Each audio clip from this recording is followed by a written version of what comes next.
All right, everyone, we're going to go ahead and get started here. This is our Real Property Management Gold webinar on how to handle being a landlord during our COVID-19 crisis that we're having at the moment. This kind of came out of nowhere and hit everyone pretty hard throughout the real estate industry and throughout, being a landlord. So just wanted to put together something for you guys to try to just put some things in perspective. There's a lot of myths going around out there, a lot of panic. Just wanted to give you guys an insight as to what's actually happening. And before we start this webinar, I want to let everyone know, I have to say this, I'm not a lawyer and I'm not providing legal advice. This webinar is for educational purposes only. Please seek legal counsel before making any decisions that could impact you legally or financially in regards to the property. Or in regards to anything we're speaking about here. So a lot of you guys know me, a lot of familiar names on the list. I've been doing this for a long time. I started in Southern Maryland 5 years ago in Lexington Park, expanded to Waldorf. We have over 350 units under management over the last 5 years or so of doing this. So I go to a lot of conferences on property management. I have a lot of friends in the industry. I'm a licensed member of NARPM, which, you have to be vetted to be in that, which is the National Association of Residential Property Managers. So been doing this a long time. Obtained a lot of information from those sources that I'm going to share with you guys today, along with a lot of trial and error that we've seen throughout this crisis. So hopefully it's helpful, and we'll go ahead and get started with the content. Oops. I thought we were going to. Go back. All right, so the first important thing we want to talk about here is the CARES Act. The CARES Act is, as you know, is a stimulus bill that was passed by Congress a couple weeks ago, $2 trillion to assist in the pandemic. And within this bill, there's a lot of information that, or a lot of things that directly impact homeowners and landlords in regards to rental properties. Most, if not all of these changes, though, are on properties with federally subsidized loans. So that's, Fannie Mae, Freddie Mac, FHA, USDA, anything federally backed, which happens to probably be about 95% of mortgages in our area. So if you have a private bank or you own the house outright, a lot of these things in the CARES Act may not apply, and you could still do some of these things. But it's federally subsidized loans. Anything federally subsidized we have to follow these procedures. So they made changes to the evictions process. They made changes to late fees process, what you can charge and what you can't, and they made changes to the notice to vacate procedures on this memorandum. So I'm going to go into all those in detail, and they are very important, especially if you own a property or you're managing property. So the notice to vacate thing, this is the main one that a lot of people don't really know about, and it's kind of confusing to some people. Well, maybe not so much confusing, but I'd say surprising. So there's a 120-day memorandum on notices to vacate, plus 30-day notice, plus a 30-day notice on top of that. So what this means is even if a lease is expiring, you cannot give them a notice to vacate the property until around July 1st, and the soonest that they could be out of your property will be July 31st. They can leave on their own, but you cannot give them a notice to vacate even if the lease expires. And a lot of people ask this question, does this mean that if I want to move back into my house that I own, I can't do that? And unfortunately, the answer is yes. Unless if it's backed by a federal or if it's backed by a federal mortgage. So you cannot give them a notice to vacate. We can't do that. So the earliest someone who you want out of your house could be, if you give them a notice to vacate, is July 31st, 2020 at this point. And depending on what happens, this may get extended even further. But as of right now, that's where we're at with this. So changes to evictions and late fees. So there's, on these loans, there's a 120-day memorandum on late fees, notices to vacate, and evictions for non-payment of rent, for the landlord's mortgage on the property is federally backed loan. We can't, even if the tenant's not paying, it can't be evicted right now. So Technically, on these federally backed loans, someone could live in the property and not pay rent for up to 120 days to stay before we can even file eviction. So we want to make sure that it's just what it is for right now. There are other ways we can do collections and things like that. We'll get into that more in detail in the webinar. So that's kind of where we're at. Michelle asked, does eviction notices apply across the board or only if you're on a federally backed loan on the property? Federally, the federal law, yes, but however, I was about to get to, in Maryland has a statute right now on eviction, so they're not even processing them in the state as of right now. So federally, you can use that guideline as if it's a federally backed loan, then you can't do an eviction for 120 days regardless of what the state does. If it's owned free and clear, you can evict, you can charge late fees, you can do whatever you want if the property's owned free and clear. So this does not apply to that unless you go through, but you can't go, you still have to go through the state or your local municipality to do that.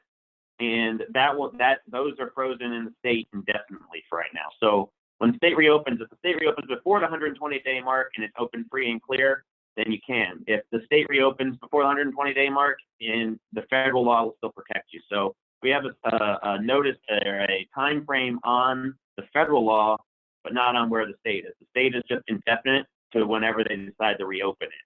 So, but if they reopen it before 120 days, then you can't do that. One note that we want to make clear though is that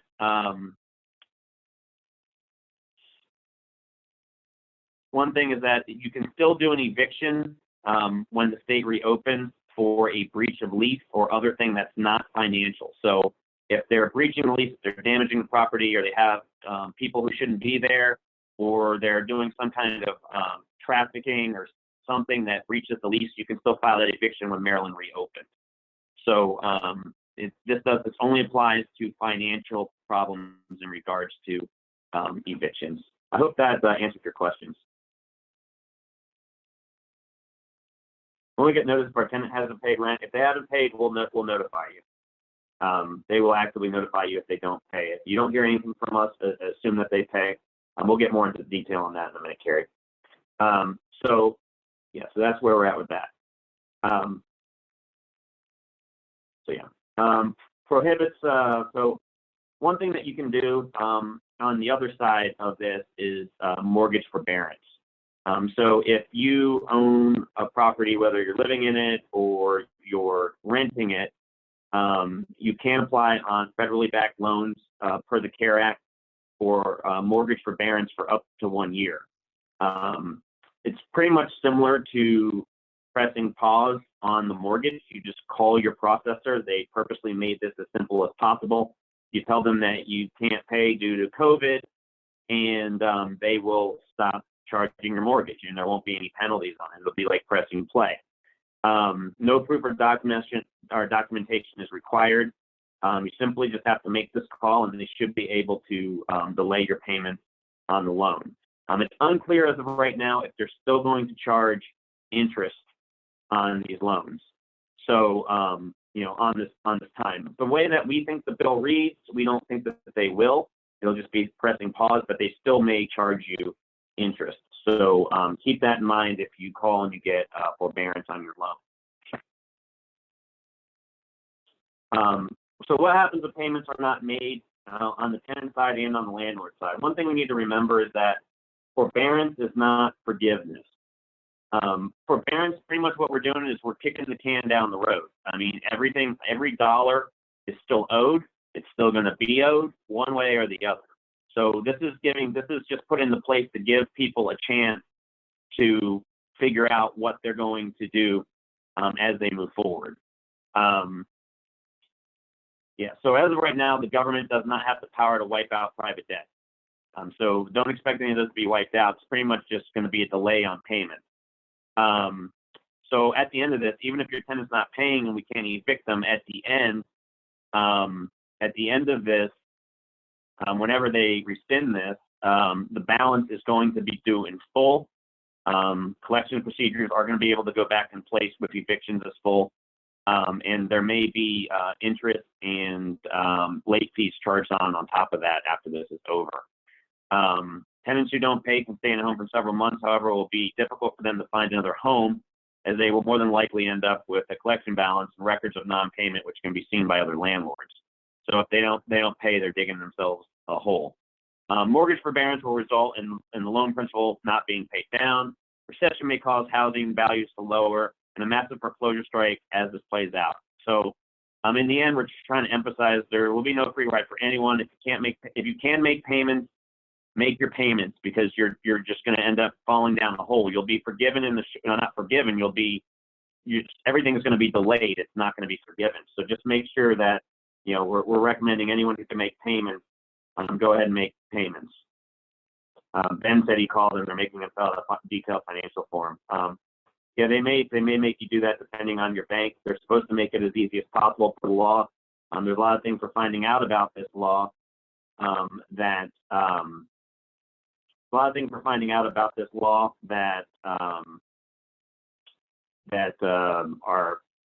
haven't been executed yet. So let's see how that goes. We're getting to some of these in a minute. Okay. So forbearance is not forgiveness. Okay, so financial support and benefits under the CARE Act. So we're trying to educate all of our tenants as to what they can get or what they can expect to use the budget to be able to pay their bills and pay their rent going forward. So under the CARE Act, a one-time payment of $1,200 per adult was $500 per child per household. So an average family of 4 that makes under $150,000 a year should be expecting to see around $3,200 in a one-time check, and those should be coming out within the next 2 weeks, they're trying to say. So it'll be automatically money deposited into the account.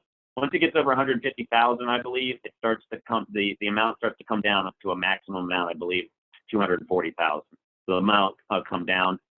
Unemployment benefits in Maryland, the federal government has added $600 on top of the normal unemployment benefits for a state. So the maximum amount of unemployment benefits that you get in the state of Maryland is $1,000 per week, and that will be most filers. So, we expect most people who file for unemployment to get around $1,000 a week. We just from talking to some of our tenants, we're starting to see that first checks for individuals who applied first will be going out by the end of the month here. Several people have gotten their letters that they're going to get their unemployment debit cards, and everyone's going to get back paid from whenever they applied. So if they apply back on March 15th, they're going to get a full month's full of money, which should be around $4,000, depending on what their income is. But it won't be any less than $2,400, because $600 is getting added on to whatever it is from federal government. They still have to apply weekly for unemployment, just like anything else. The system's kind of overrun, but they are working hard to process these, and we are starting to have tenants write in telling us that they do expect to see unemployment benefits coming within the next week or so. So that's good news. So they're going to be getting, a lot of households are going to be getting this federal stimulus money, which is one thing, plus the unemployment. And most people, when they get these things, should be able to pay their rent, is what we're assuming. We'll get into more detail on how we plan on doing that and how we got this information, and more detailed information as we get later on into the webinar. Small businesses also, SBA and private banks are working behind the scenes to get these PPP loans out. It's a lot of money. A lot of people have applied for these. A lot of people haven't gotten them yet. But we do expect people to get them shortly, and if people own businesses, they can put their salary on that as well, and they will still get paid for their business if they get this PPP loan. Okay, so best practices and procedures for handling delinquencies during this pandemic. Learned some of these things the hard way already. So this is kind of the best practices that we're seeing. The main thing that we're seeing throughout the property management industry is do emphasize, not sympathy. So, one thing we learned to do is do not send out any notices to tenants making threats or advising anything is unnormal. This has been proven to be counterproductive. It's found that in collections, in terms of this, the best thing to do in the beginning anyway, is to do nothing. Just follow it just like you normally would. You can't send out your normal vacate, or your normal, collection notices on the 3rd, 5th, whenever you send those out. We send them out on the 3rd, 5th, 6th, 7th, 8th, 9th, 10th. We changed the wording up a little bit. We're still sending out notices, letting them know that the balance is due, but we're not, you can't make any kinds of threats or anything in regards to it. Just take it as normal and just reword those notices. But do not make any threats to the tenants. Don't send out anything proactively in regards to it making any kinds of threats. It is proactive. It makes people think something's not normal. And it's found actually, throughout the industry, people who sent out proactive notices, making threats and things like that, saw a 10% decrease in collections. And those are more than likely people who can pay, who chose not to because they felt disrespected or they felt mad. So don't do that. Do not make blanket statements. Do not go out and say, we're waiving all fees, we're doing this, we're doing that. Don't do that. It should be handled on a case-by-case basis. I'll get into more detail on how we're handling that as we get through this webinar, but handle on a case-by-case basis. As I said before, do send out generic friendly reminder emails showing the balance as normal. Don't threaten consequences. So just send out little notices reminding them that it's due, but don't make any threats in regards to it. Do create a list of delinquencies and compare the report to the previous month. So, that's what we're doing. When we get to the end of this, I'll show you what percentage of people have paid, and and that kind of data as we get to the end of this. But we've compiled that by running our reports, but we've also contacted every tenant and gotten information on every tenant as where they stand in regards to the procedure and in paying and whether they're impacted or not. So we'll go into more information on the generics of that when we get to the end of this, what the stats are, but do create a list of delinquencies. Call each tenant, find out, ask for an update. If someone says that they're going to be impacted, we're trying to get as much in writing as possible about their situation, how they've been impacted, trying to get a grasp of what they can afford, and help them create a payment plan from that information. So have people fill out forms towards the end, not towards the beginning. Usually, around we'd say around the 8th or 9th after most people have already gone through that procedure, and start individually contacting those who said that they were going to have a problem and get them to fill out a form. We're having everyone fill out an application for forbearance. So we're getting all of their information, on whether or not they're going to get unemployment, how many people in the household, so we know what kind of benefits they're going to get, so we can help work out a payment plan for them is what we're doing individually for these kinds of things. Use this form to create a plan for the tenant and a plan for budgeting maintenance on the property. Once we get this, we're going to forward this over to all of our owners, let them know whether they're paying, what they plan to pay, how much they can pay, what the payment plan says, and coming up with a plan for planning and budgeting in regards to maintenance on the property and other things like that. After all options are exhausted, you talk to them, you try to work it out. If the tenant is not responding or cooperating, you can begin enforcing collection policies. And there still are some collection policies we can use if we have to. We don't want to do that. We know people are hurting. We want to work with them. There's money coming. There's all kinds of things. But if they're not responding, they're not cooperating, then that's when we have to move to this next step. So collection procedures that are still available. Eviction filing in district court. As we said, the courts are closed, but the processors are still open. So they're still accepting the cases. They're just not going to process them until they get the go-ahead from the state that they can process them. So we can still file those, and those will still go in the case search, and it'll still be seen that they didn't pay in the records when they're, in the records, and it will automatically get processed once they reopen. And then once the courts reopen, we can move forward with the process on the total balance for eviction if we have to. You can still charge late fees if the property is not federally owned or a federally backed loan. If you want to, we don't recommend doing that unless the person's not responding, obviously, but you can do that. Report delinquency to all rent. You can still report delinquencies to the rent payment history reporting agencies, including Experian, TransUnion, all those things. We do have the ability to do that. We're currently not doing that. We're waiting to get information for the tenants. We don't want to have to do that with anyone who's impacted, but we can. We're also enrolled in a system in a system that automatically reports all positive rent payment history to the credit bureau. So any tenant who pays on time, their credit score is building by renting from us. over time. So we're still reporting the positives. We're putting a slight hold on the negatives until we get the information back from the tenants, but we can still do that. A lot of these places you have to manage over 100 units to be able to report, and we're currently capable of doing that, and we will do so if we have to. And then we're going to work on notifying the tenant and land. We've got to notify the tenant that the landlord may not have funds to complete repairs and maintenance on the home, and HOPs resulting in disruption. So, if the rent's not getting paid, it makes it more difficult on repairs. I'll go into more detail on that in a minute.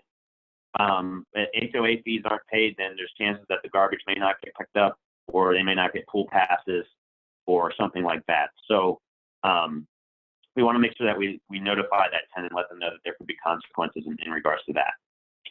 So current trends in collections and non-payment. So Southern Maryland, we are fortunate that most of our population is employed in government or military, which are not so much impacted by this, at least work-wise.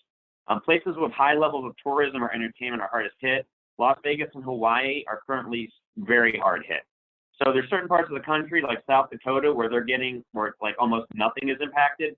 And then there's places in Hawaii where they're only getting 30% of the rent, or Hawaii or in Las Vegas where everyone works in casinos and they've been furloughed where they're only getting 30% of the rent right now. So fortunately, we're in an area that's slightly impacted, but not severely impacted at this point. So just looking at our numbers here, our collection of rent on time paid in March was 86%. And by the end of the month, it's usually 96 to 99% we get all of the rent paid. At this time right now, where we are compared, instead of being at 86%, we're at 82%. So we're impacted by about 4% right now compared to when people normally pay in the process, and we project to be taking in between 86 and 94% of the rent due this month. So we're expecting 5% to 8% of the units be impacted this month. National average, there's a lot of highs and lows. The national average is about 69%, down from about 83%. The multifamily homes are most impacted. What we're seeing is most of the cases of people who aren't paying are people who weren't paying before this. So, out of all of our delinquencies, 30% of them are new from the COVID thing. There's a lot of people who weren't paying before this even happened, who are now saying it's because of this. It doesn't matter what they say, but they're saying it's because of this, even though they didn't pay. They paid late or didn't pay the previous couple of months. But it's the same kind of people. The good news is we think that some of these people who are behind, when they get these stimulus checks and they get some of these other benefits, potentially tax benefits and other things that are coming down the pipeline, they may be able to use that money to get caught up if they want to stay in the house after this is over. So we're following up these tenants and letting them know and seeing what happens. Some of them are saying they're going to do that. We'll see if that actually happens.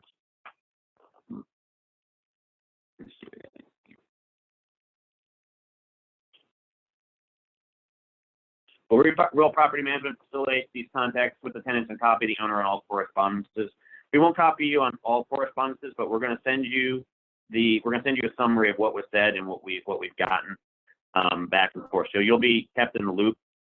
If we're having, we have a list of every single tenant that hasn't paid and what the last correspondence was that we have and what they said their status was. So we'll be getting that. Through there for you guys.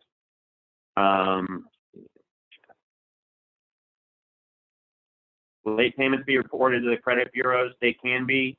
If they don't cooperate, we will report them to the credit bureaus.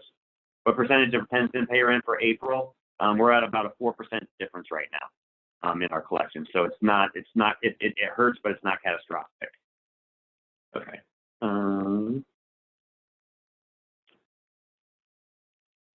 Okay. So other considerations. So if the tenant is unable to pay, you still need to complete repairs and maintenance on the home, and you must budget accordingly.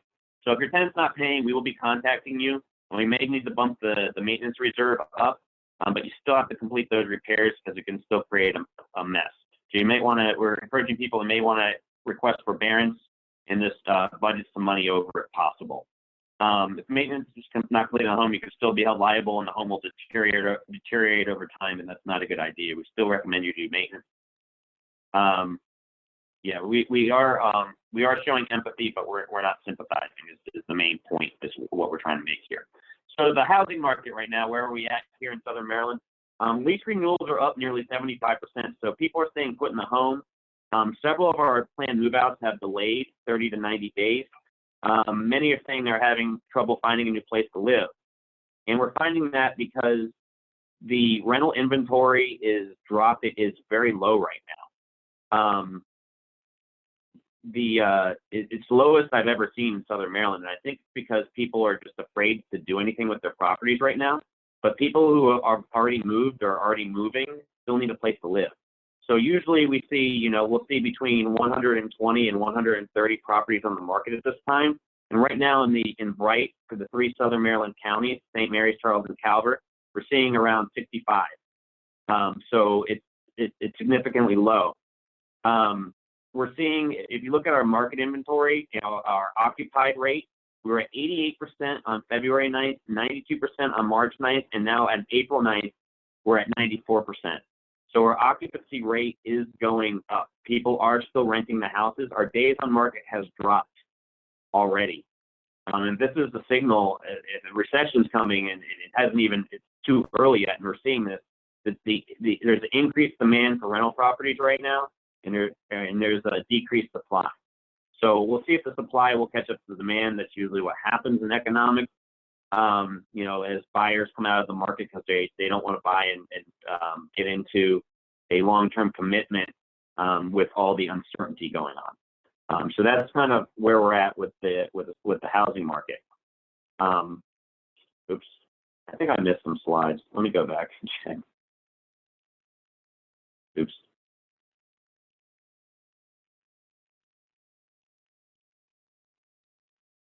Housing market, other considerations, current trends, collections, best practices. No, I think I got everything. Went through pretty quick. I hope this was helpful for you guys. If anyone has any questions, feel free to type them into the chat. So let's see. Ben, answer to your question. Yeah, they're making financial detail reform. Congress made it so that they wouldn't make you do that. So you may want to talk to your banker about that. Yeah, everyone is interpreting the law differently, so it's new. So I would definitely check with that and see what it is. Hopefully that you are able to get that. Overall property management facilities contact with the tenants and copy owner correspondences. We will. So we will be doing that, and we've already done so. And all of our owners will be notified as soon as we get information on the tenant. So we're going to be proactive. We do have a full list of everyone who hasn't paid. We have tried to make contact with all of them. We've made contact with most of them, and we are sending that correspondence to you guys. Will we be able to get a copy of this presentation? I'm recording it. I'm going to share it to the Facebook page as soon as this is over. Let's see in the chat. How should we go about new leases during this time? Addendum. There's not really many addendums you can do.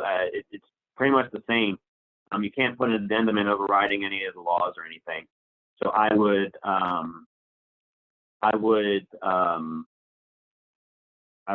there's not really, as far as we can see, there's not really anything new you'd have to do in terms of leases. There's nothing you can put in to go over that. Yeah, so post to the Facebook page. Anthony, will sole proprietors qualify for the SBA loans? I'm not an expert on SBA loans. I've applied for one for another business that I have that's more impacted. And I believe sole proprietors are. I believe that there's a loan called the PPP loan for paycheck protection. And sole proprietors I believe are allowed to apply for that as of the 10th. So you may want to check with your banker on that one in your bank. Will late rent be reported to credit bureaus? Yes, if we have to. We don't want to. What percentage didn't pay for April? We're at about 4%. When will we get notice if our tenant hasn't paid rent? You should have gotten that already. Our office managers are here. Carrie will make sure that they should have contacted you. We've contacted everybody. So if you've heard something from us, if you haven't heard anything from us, that's good news. That means they paid more than likely. Just eviction? No, eviction notice apply across the board. So you can get free and clear if you own the property. Federally, yes, it's free and clear if you own the property, unless you're going through the state. or unless you're, when the state allows it. Federally, 120 days if it's FHA, but if it's free and clear, you can charge late fees and you can move forward with eviction. There's no restrictions according to the federal government. You just have to work within the state guidelines. I'm going to check and see if I have any more questions. Copy presentation.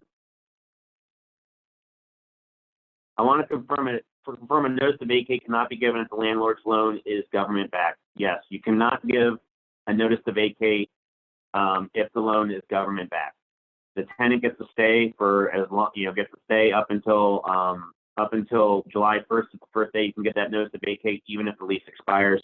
Even if you want to move back in, if there's a federally backed loan, then yeah, you can't do that. The soonest that person can be out is July 30th. July 1st, you can get that notice to vacate. July 30th, they can leave, and that may be extended.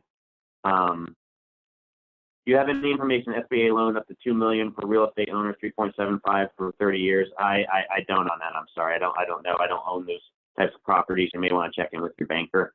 What about scheduled inspections? We actually do have a system in place to where we can do some of these inspections virtually, and we're working on getting those done. We still are doing move-ins and move-outs because those are considered essential. We're trying not to allow we're trying to have as little interaction with people so we can apply by social distancing as much as possible. So our physical office, there's somebody there, but we're not seeing customers live. The only thing we're doing live is move-ins and move-outs because those are essential. We have to move people in, we have to move people out. We can't let them be homeless.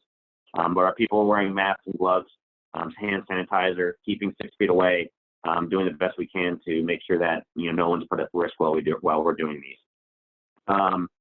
We provide the PowerPoint owner's resource. It will be posted to the Facebook page, as I said. How will those be handled once the stay-at-home order is lifted? Once the stay-at-home order is lifted, we will be getting back to normal operating procedure. If we send the PowerPoint, we'll be putting it on our Facebook page here. I'm recording it now, so as soon as it's over, we'll go ahead and do that. And I got one more question in the chat.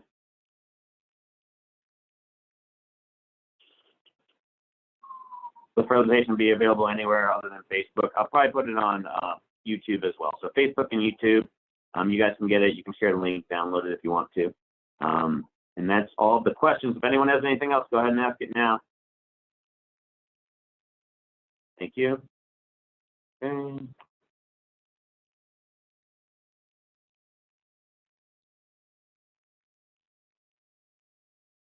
All right.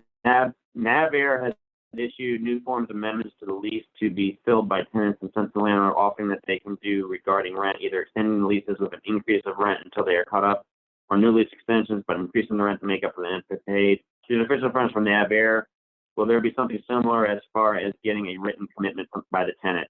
Yes, we're doing the same thing. We had everyone fill out an application, and we are creating the payment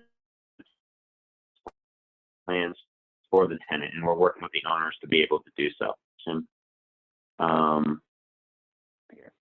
Yeah, so we'll be we're doing the same thing similar to that. We've already sent out applications for forbearance to all the tenants. We'll be collecting that information. We'll be creating a payment plan. We'll be sharing all that information with you that we received if you're an owner who's impacted.